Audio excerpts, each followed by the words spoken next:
Nous sommes d'accord avec la proposition de mettre fin aux hostilités, mais nous partons du fait qu'un cessez-le-feu doit être tel qu'il puisse amener à une paix à long terme. Et pour cela, il faut éliminer les sources premières, les causes premières de cette guerre.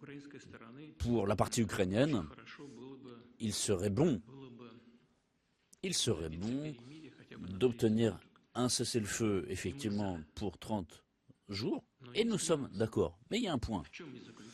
C'est quoi ce point? La première chose, qu'allons-nous faire de cette incursion dans la région de cette poche dans la région de Kursk? Et s'il y a un cessez-le-feu sur 30 jours, qu'est-ce que ça signifie? Ça signifie que tous ceux qui se trouvent sur place vont sortir sans combat? On doit les laisser sortir après les crimes de masse qu'ils ont commis contre nos civils? Ou bien le commandement ukrainien va déposer les armes et simplement se rendre? Alors qu'est-ce qui va se passer? On ne sait pas. Et les autres questions, comment elles vont être résolues?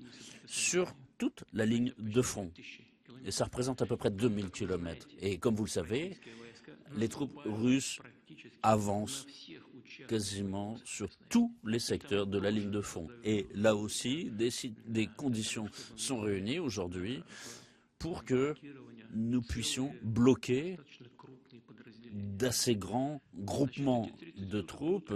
Et donc ces 30 jours, comment ils vont être utilisés pour qu'en Ukraine se poursuive la mobilisation forcée, pour que des armes soient livrées à l'Ukraine, pour que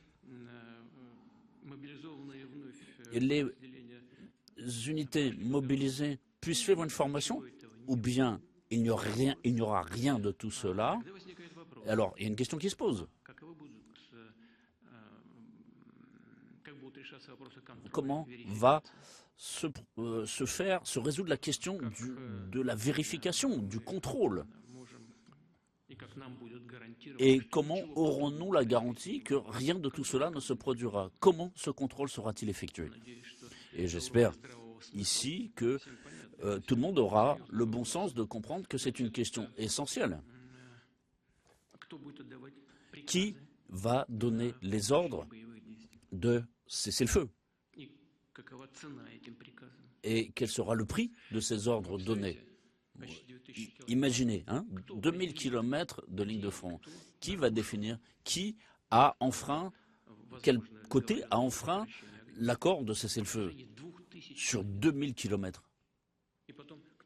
Et après, qui va rejeter la faute sur qui pour ces infractions au cessez-le-feu? Tout cela, ce sont des questions qui ont besoin d'être examinées de façon méticuleuse des deux côtés.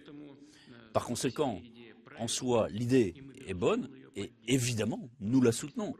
Mais il y a des questions que nous devons traiter et je pense que nous avons besoin de discuter avec nos collègues partenaires américains, peut-être avec le président, on va s'appeler avec le président Trump pour parler de ça. Mais en soi, l'idée de mettre fin à ce conflit par la paix, et nous le soutenons, évidemment.